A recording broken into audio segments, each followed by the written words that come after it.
একই দিনে কেন্দ্রীয় এজেন্সির জোড়া ধাক্কা। নিয়োগ দুর্নীতিতে ইডির মামলায় সুপ্রিম কোর্ট থেকে জামিন পেয়ে গেলেন পার্থ চট্টোপাধ্যায়। 90 দিনেও সিবিআই চার্জশিট দিতে না পারায় আরজিকর হাসপাতালে তরুণী চিকিৎসককে ধর্ষণ খুন মামলায় জামিন পেলেন প্রাক্তন অধ্যক্ষ সন্দীপ ঘোষ ও টালা থানার প্রাক্তন ওসি অভিজিৎ মণ্ডল।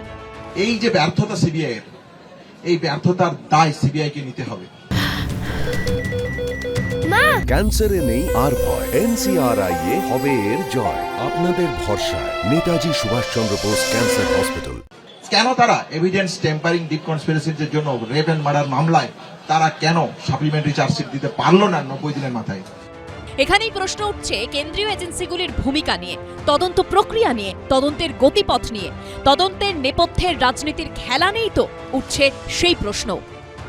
দিল্লির দাদার বিজেপি সরকার আর রাজ্যের দিদির তৃণমূল সরকার একে অপরের অক্সিজেন দাতা, পরিপূরক।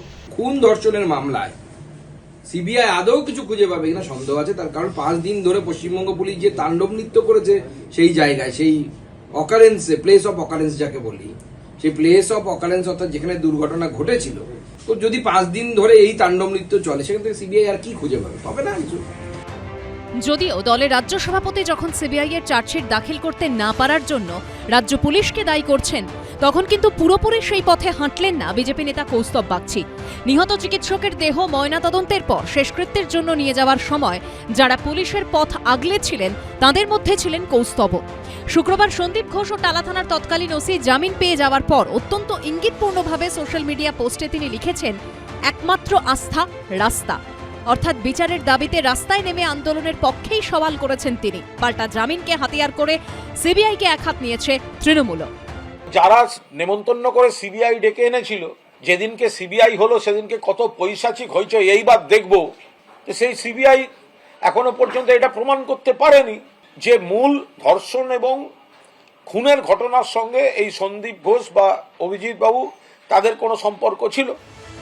বুধবার রাজ্যসভায় কংগ্রেস সাংসদ রণদীপ সুরজেওয়ালার প্রশ্নের লিখিত উত্তরে অর্থমন্ত্রক জানায়, গত 5 বছরে ইডি 911টি আর্থিক 9/6 মামলা দায়ের করেছে। এর মধ্যে 257টি মামলা বিচার প্রক্রিয়ার ধাপে পৌঁছেছে। এর মধ্যে মাত্র 42টি মামলায় ইডি অভিযুক্তদের দোষী সাব্যস্ত করতে পেরেছে। অর্থাৎ ইডির সাফল্যের হার 4.6%। 27 নভেম্বর পার্থ চট্টোপাধ্যায়ের মামলায় ইডির আইনজীবীকে বিচারপতি সূর্যকান্ত এবং বিচারপতি উজ্জ্বল ভূঁইয়ার বেঞ্চ প্রশ্ন করেছিল, আপনাদের আনা অভিযোগে কতজন দোষী সাব্যস্ত হয়? এই হার কত? যদি এটা 60 থেকে 70% হয় তাহলে অন্তত বোঝা যায়, কিন্তু এই হার খুবই কম।